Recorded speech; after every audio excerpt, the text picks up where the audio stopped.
माननीय अध्यक्ष महोदय जी, आज आपने मुझे इस सभा में बोलने का मौका दिया, इसके लिए मैं आपकी बहुत बहुत आभारी हूँ। सबसे पहले जो सुरक्षाकर्मी, जो जवान अफसर 13 दिसंबर को संसद की सुरक्षा के लिए शहीद हुए, उनके प्रति मैं श्रद्धांजलि व्यक्त करना चाहती हूँ। महोदय, हजारों साल पुरानी हमारी देश की, धर्म की एक पुरानी परंपरा रही है। ये परंपरा संवाद, चर्चा की रही है। एक गौरवशाली परंपरा है जो दर्शन ग्रंथों में, वेदों में, उपनिषदों में दिखती है। वाद विवाद और संवाद की हमारी पुरानी संस्कृति है। अलग अलग धर्मों में भी, इस्लाम में, सूफियों में, बौद्ध धर्म में, जैन धर्म में, सिख धर्म में भी ये वाद संवाद, ये चर्चा बहस, इसकी संस्कृति रही है। इसी परंपरा से उभरा हमारा स्वतंत्रता संग्राम। हमारा स्वतंत्रता संग्राम विश्व में एक अनोखा संग्राम था, एक अनोखी लड़ाई थी जो अहिंसा और सत्य पर आधारित थी। ये वाद संवाद की जो परंपरा है, इसको इस संग्राम ने आगे कैसे बढ़ाया? क्योंकि ये जो संग्राम था, ये जो लड़ाई थी हमारी आज़ादी के लिए, एक बेहद लोकतांत्रिक लड़ाई थी। इसमें देश के किसान, देश के जवान, देश के मजदूर, देश के अधिवक्ता, देश के बुद्धिजीवी, चाहे किसी भी जाति के हों, चाहे किसी भी धर्म के हों, चाहे किसी भी भाषा को बोलते हों, सब इस स्वतंत्रता संग्राम में शामिल हुए। सब ने हमारे देश की आज़ादी की लड़ाई लड़ी।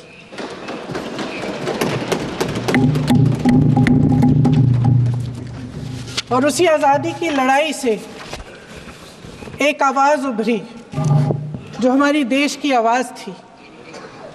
वो आवाज़ ही आज हमारा संविधान है। साहस की आवाज़ थी, हमारी आज़ादी की आवाज़ थी, और उसी की गूंज ने हमारे संविधान को लिखा और बनाया। ये सिर्फ एक दस्तावेज नहीं है। बाबा साहेब अम्बेडकर, मौलाना आज़ाद जी, राजगोपालाचारी जी और जवाहरलाल नेहरू जी और उस समय के तमाम नेता, जैसे आपने कहा, इस संविधान को बनाने की जो कार्य में सालों के लिए जुटे रहे। हमारा संविधान इंसाफ, उम्मीद, अभिव्यक्ति और आकांक्षा की वो ज्योत है जो हर हिंदुस्तानी के दिल में जलती है। अध्यक्ष महोदय, इस ज्योत ने हर एक भारतीय को ये पहचानने की शक्ति दी कि उसे न्याय मिलने का अधिकार है, कि उसमें अपने अधिकारों के लिए आवाज़ उठाने की क्षमता है, कि जब वो आवाज़ उठाएगा तो सत्ता को उसके सामने झुकना पड़ेगा। इस संविधान ने हर एक देशवासी को ये अधिकार दिया कि वो सरकार बना भी सकता है और सरकार बदल भी सकता है। ये ज्योत जो हर हिंदुस्तानी के दिल में जलती है, उसने हर हिंदुस्तानी को ये विश्वास दिया कि देश की संपत्ति में, देश की दौलत में, संसाधनों में उसका भी हिस्सा है, कि उसे एक सुरक्षित भविष्य की उम्मीद का अधिकार है, कि देश बनाने में भी उसकी भागीदारी है। उम्मीद और आशा की ये ज्योत मैंने देश के कोने कोने में खुद देखी है। उन्नाव में मैं एक रेप पीड़िता के घर गई। उसे जलाकर मार डाला था। वो शायद 20-21 साल की होगी। हम सब के बच्चे हैं। हम सोच सकते हैं कि अगर हमारी बेटी के साथ बार बार बलात्कार हुआ और फिर जब वो अपनी लड़ाई लड़ने के लिए गई तो उसको जलाकर मार डाला गया होता तो हम पर क्या बीतती। मैं उस बच्ची के पिता से मिली। उसके खेत जलाए गए थे, उसके भाइयों को पीटा गया था, उसके पिता को बाहर से घर के बाहर घसीट कर मारा गया था। उस पिता ने मुझे बताया कि बेटी, मुझे न्याय चाहिए। मेरी बेटी अपने एफआईआर को दर्ज करने के लिए जब ज़िले में गई तो उसको मना किया गया। अगले ज़िले में जाना पड़ा उसे। वो रोज़ सुबह 6 बजे उठकर तैयार होकर अकेली अपने मुकदमे को लड़ने के लिए अगले ज़िले में ट्रेन से जाती थी। उसके पिता ने मुझे कहा कि मैंने उससे कहा, बेटी अकेले मत जाओ, छोड़ दो ये लड़ाई। लेकिन उसकी बेटी ने उसको जवाब दिया कि नहीं पिताजी, मैं अकेली जाऊंगी, मैं लड़ूंगी, ये मेरी लड़ाई है, मैं इसको लड़ूंगी। ये लड़ने की क्षमता, ये हिम्मत उस लड़की को और करोड़ों भारत की नारियों को हमारे संविधान ने दी। आगरा में मैं अरुण वाल्मीकि के घर गई। अरुण वाल्मीकि पुलिस स्टेशन में काम करता था, सफाई का काम करता था। आप सोच सकते हैं हमारी तरह उसका भी परिवार था। नई नई शादी हुई थी, 2-3 महीनों का बच्चा था। पुलिस स्टेशन में चोरी हो गई। चोरी का इल्ज़ाम उस पर लगाया गया। उसके पूरे परिवार को उठाकर पुलिस स्टेशन में ले गए। आप हंस रहे हैं, लेकिन ये गंभीर बात है। और क्या गंभीर बात है? शर्म करो, शर्म। अरुण वाल्मीकि को पीट पीट के मार डाला, उसकी बीवी को पीटा, उसके पिता के नाखून निकाले, उसके पूरे परिवार को पीटा गया। जब मैं उस जवान महिला से मिलने गई जो अभी अभी विधवा हुई थी, तो उसने मुझे कहा कि दीदी, हमें सिर्फ एक चीज़ चाहिए, हमें न्याय चाहिए और हम इस न्याय के लिए लड़ते रहेंगे, चाहे कुछ भी हो जाए। ये हिम्मत उस महिला को हमारे संविधान ने दी।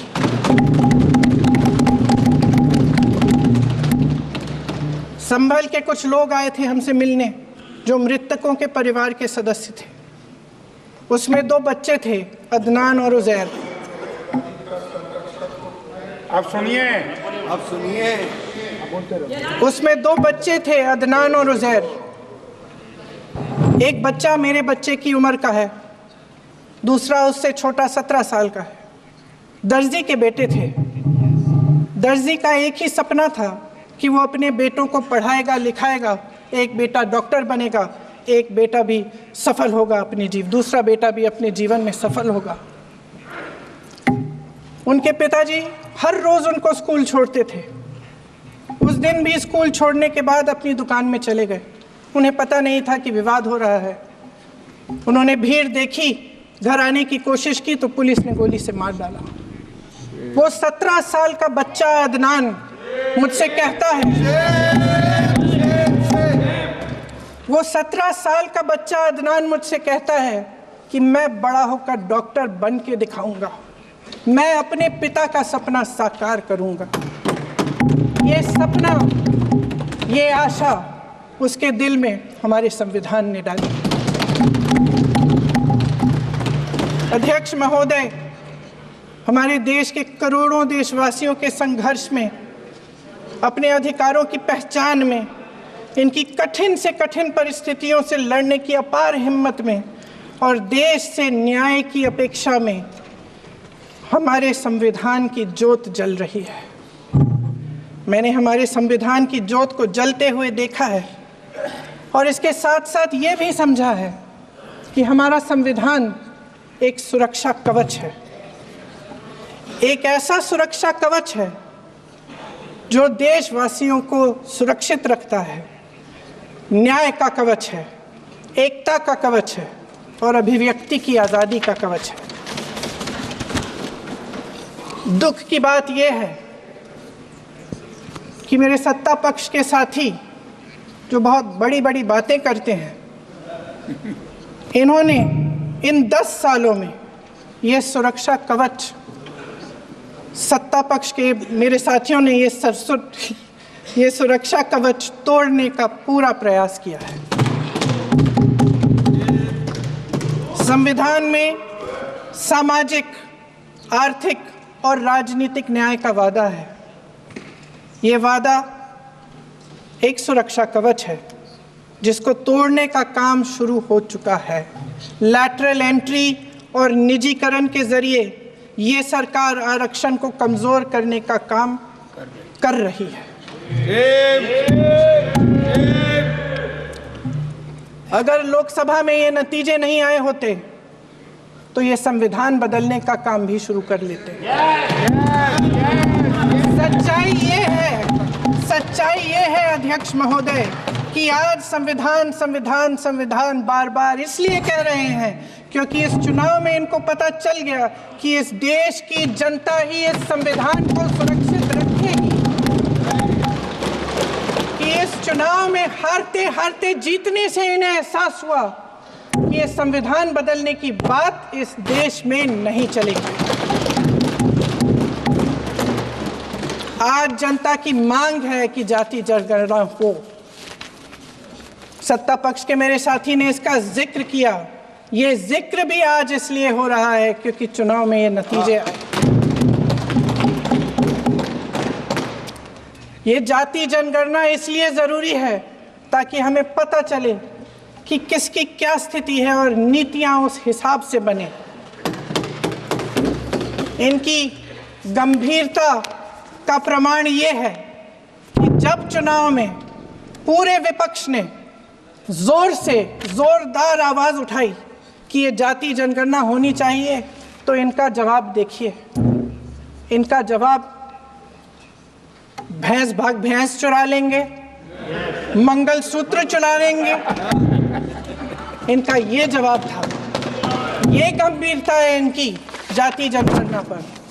महोदय, हमारे संविधान ने आर्थिक न्याय की नींव डाली, किसानों, गरीबों और को जमीन बांटी, भूमि सुधार किया, जिसका नाम लेने से कभी कभी आप झिझकते हैं और कभी कभी उनका नाम धड़ाधड़ इस्तेमाल किया जाता है अपने आप को बचाने के लिए।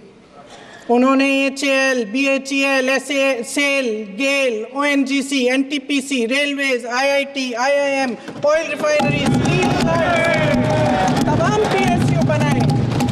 PSU बनाए। अध्यक्ष महोदय, उनका नाम पुस्तकों से मिटाया जा सकता है, उनका नाम भाषणों से मिटाया जा सकता है, लेकिन जो उनकी भूमिका रही इस देश की आज़ादी के लिए और इस देश के निर्माण के लिए, वो इस देश में से कभी मिटाया नहीं जा सकता। 75 सालों में जनता का भरोसा रहा कि नीतियाँ बनेंगी तो जनता की भलाई के लिए बनेंगी। जल जंगल जमीन का अधिकार मिला आदिवासी भाई बहनों को। इंदिरा जी ने बैंकों का राष्ट्रीयकरण करवाया, खदानों का राष्ट्रीयकरण कराया। कांग्रेस और यूपीए की सरकारों में शिक्षा का, भोजन का अधिकार मिला। 75 सालों में जनता का भरोसा मिला। पहले संसद चलती थी तो जनता की उम्मीद होती थी कि सरकार महंगाई और बेरोजगारी पर चर्चा करेगी, कोई उपाय निकालेगी, कोई रास्ता निकालेगी। लोग मानते थे कि अगर कोई नई आर्थिक नीति बनेगी तो देश की अर्थव्यवस्था को मजबूत बनाने के लिए बनेगी, तो भारतीय बाजार को मजबूत बनाने के लिए बनेगी, उनके भविष्य को मजबूत बनाने के लिए बनेगी। किसान और आदिवासी भाई बहन भरोसा करते थे कि यदि ज़मीन के कानून में संशोधन होगा तो उन्हीं की भलाई के लिए होगा। आप नारी शक्ति की बात करते हैं। आज चुनाव की वजह से शायद इतनी बातचीत हो रही है नारी शक्ति के बारे में, क्योंकि हमारे संविधान ने महिलाओं को ये अधिकार दिया, उनकी शक्ति को परिवर्तित किया वोट में, और आज आपको पहचानना पड़ रहा है कि महिलाओं के बिना, कि नारी शक्ति के बिना ये सरकारें नहीं बन सकती हैं। इसीलिए आज आप नारी शक्ति की बातें दोहरा रहे हैं। जो आप नारी शक्ति का अधिनियम लाए हैं उसको लागू क्यों नहीं करते? वो 10 साल बाद लागू क्यों होगा? क्या आज की नारी 10 साल इंतजार करेगी उसके लागू करने के लिए? क्या बात है, क्या बात है।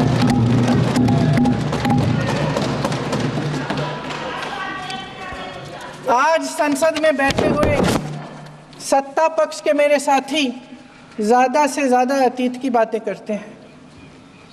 1921 में क्या हुआ, कब हुआ, नेहरू जी ने क्या किया।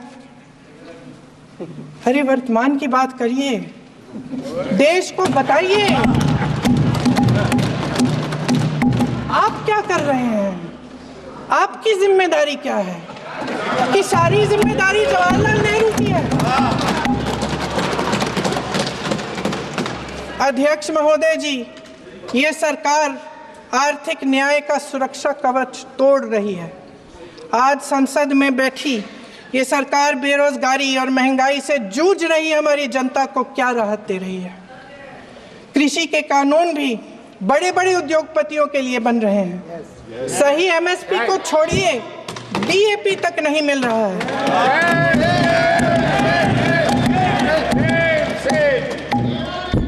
वायनाड से लेकर ललितपुर तक इस देश का किसान रो रहा है। आपदा आती है तो उसको कोई राहत नहीं मिलती। भगवान भरोसे है आज इस देश का किसान, उसको छोड़ दिया गया है। आज हिमाचल में देखिए, जितने भी कानून बने हैं वो सब बड़े बड़े उद्योगपतियों के लिए बन रहे हैं। हिमाचल में जो सेब उगता था उसके जो छोटे छोटे किसान हैं वह रो रहे हैं, क्योंकि एक व्यक्ति के लिए सब कुछ बदला जा रहा है। सुनने की हिम्मत रखो। मैं अध्यक्ष महोदय जी,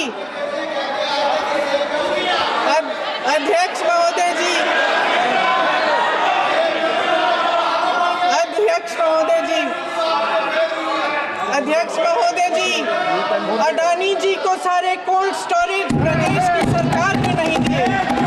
अडानी जी को सारे कोल्ड स्टोरेज आपकी सरकार ने दिए। देश देख रहा है कि एक व्यक्ति को बचाने के लिए 142 करोड़ देश की जनता को नकारा जा रहा है। सारे बिजनेस, सारे संसाधन, सारी दौलत, सारे मौके एक ही व्यक्ति को सौंपे जा रहे हैं। सारे बंदरगाह, एयरपोर्ट्स, सड़कें, रेलवे का काम, कारखाने, खदाने, सरकारी कंपनियां सिर्फ एक व्यक्ति को दी जा रही है।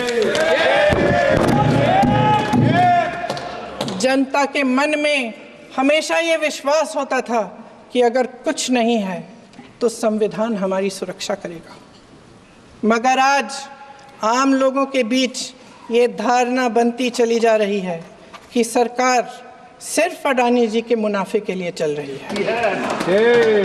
देश में बहुत तेजी से गैर बराबरी बढ़ रही है।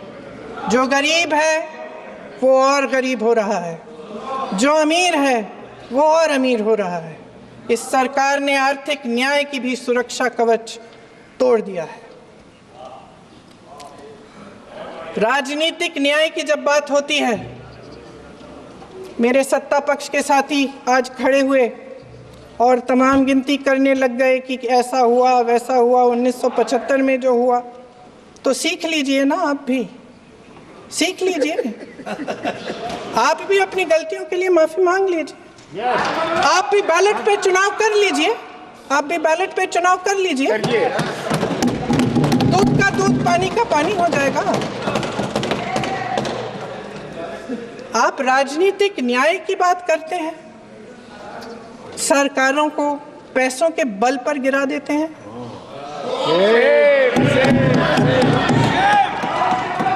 मेरा आग्रह है कि अपन संविधान में सकारात्मक बोले।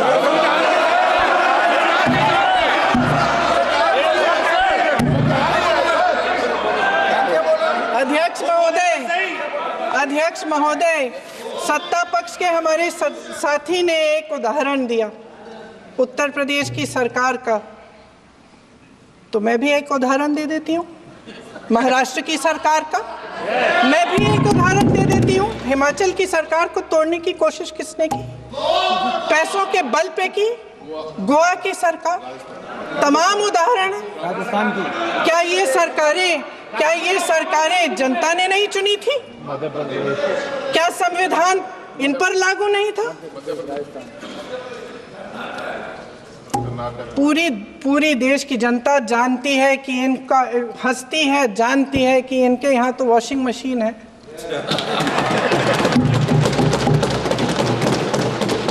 जो यहाँ से वहाँ जाता है वो धुल जाता है।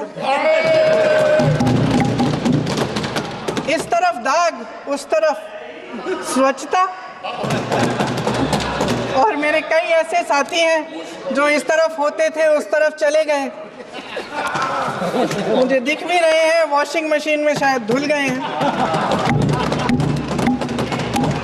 अध्यक्ष महोदय, जहां भाईचारा और अपनापन होता था, जहां हमारे संविधान ने एकता का सुरक्षा कवच दिया था, वहां शक और घृणा के बीज बोए जा रहे हैं। एकता का सुरक्षा कवच तोड़ा जा रहा है।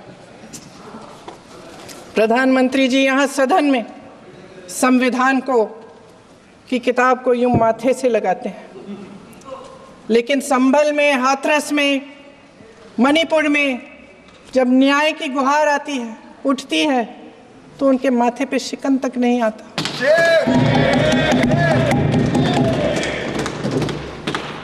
शायद समझ नहीं पाए हैं कि भारत का संविधान संघ का विधान नहीं है।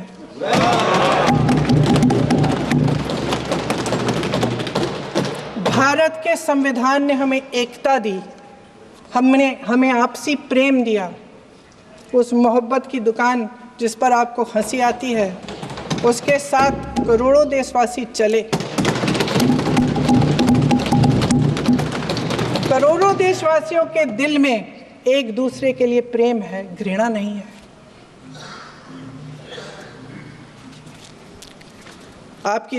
इनकी जो विभाजनकारी नीतियां हैं, उसका नतीजा हम रोज देखते हैं। राजनीतिक फायदे के लिए संविधान को छोड़िए, देश की एकता को भी ये रख नहीं सकते, इसकी सुरक्षा नहीं कर सकते। हमने संभल में देखा, मणिपुर में देखा। दरअसल इनका कहना है कि अलग अलग इस देश के अलग अलग हिस्से हैं,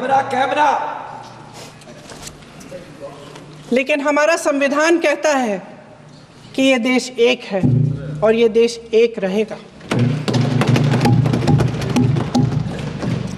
जहां खुला विवाद होता था, अभिव्यक्ति का सुरक्षा कवच होता था, इन्होंने भय का माहौल पैदा किया है। सत्ता पक्ष के मेरे साथी अक्सर 75 सालों की बात करते हैं, लेकिन इन 75 सालों में ये उम्मीद, आशा, ये अभिव्यक्ति की ज्योति कभी थमी नहीं, कभी बुझी नहीं।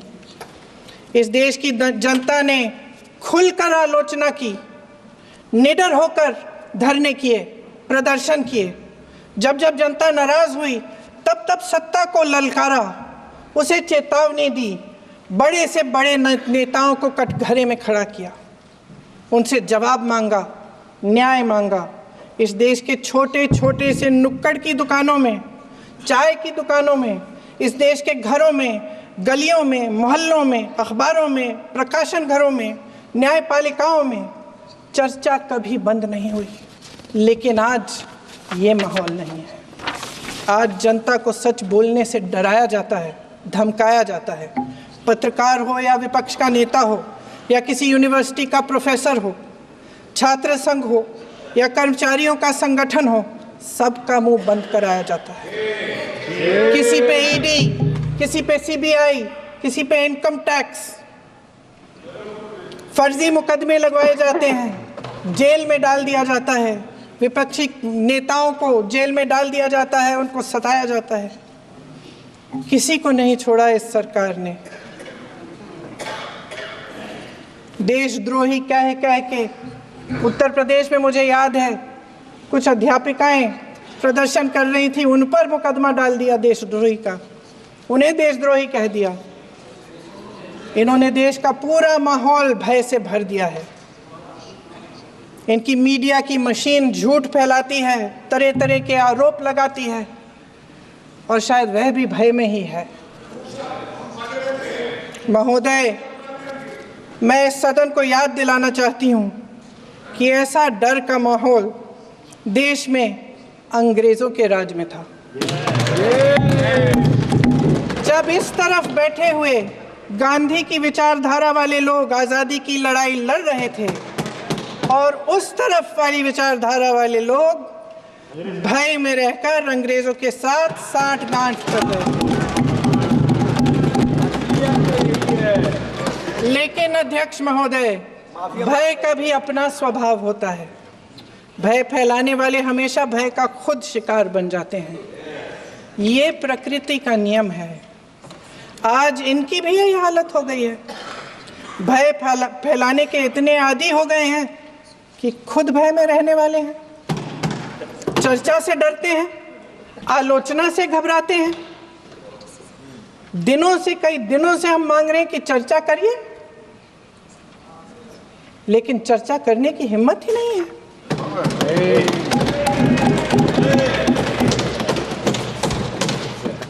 एक कहानी होती थी अध्यक्ष महोदय, शायद बचपन में आपने भी सुनी होगी। राजा भेष बदलकर बाजार में आलोचना सुनने जाता था। ये सुनने जाता था कि प्रजा मेरे बारे में क्या कह रही है, मैं सही रास्ते पे चल रहा हूं कि नहीं।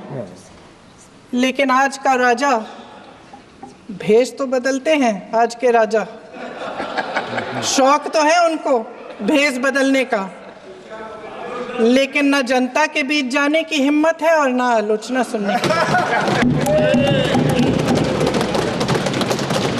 महोदय, मैं तो सदन में नहीं हूं।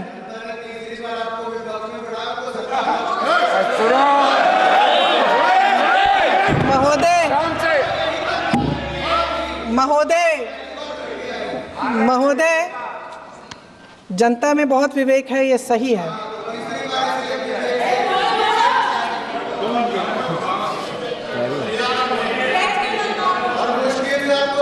अच्छा महोदय, मैं सदन में नहीं हूँ, कुछ हाँ ठीक है, मैं सदन में नहीं हूँ, मात्र 15 दिनों से आ रही हूँ। लेकिन मुझे ताज्जुब होता है कि इन 15 दिनों में इतनी बड़े इश्यूज हैं, इतनी बड़ी बातें हैं, प्रधानमंत्री जी मात्र एक दिन के लिए, शायद 10 मिनट के लिए दिखे हैं सब।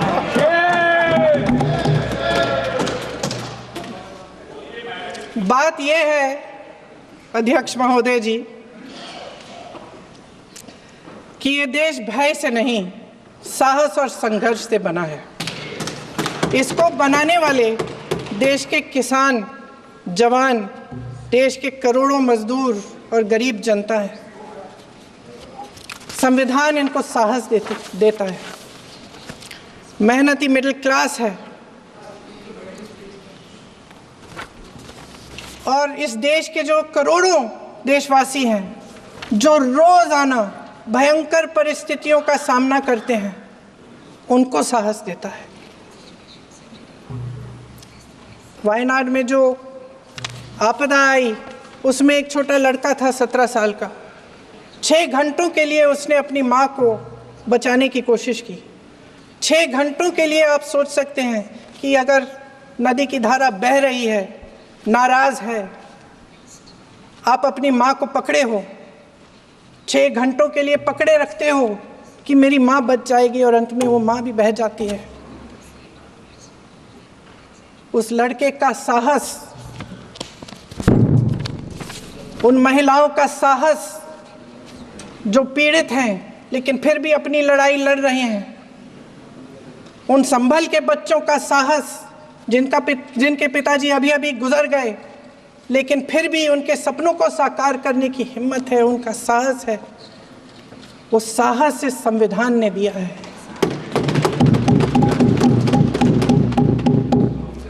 वो आत्मविश्वास इस संविधान ने दिया है। ये देश भय से नहीं चल सकता, ये देश साहस से ही चलेगा। भय की भी सीमा होती है, और जब वो सीमा पार हो जाती है, जब किसी को इतना दबाया जाता है कि उसको लगने लगता है कि अब मेरे पास खोने के लिए कुछ नहीं है, तब उसमें एक ऐसी शक्ति पैदा होती है जिसके सामने कोई कायर खड़ा नहीं हो सकता। ये देश कायरों के हाथों में ज़्यादा देर तक कभी नहीं रहा है। ये देश उठेगा, ये देश लड़ेगा, सत्य मांगेगा, सत्यमेव जयते। जय हिंद।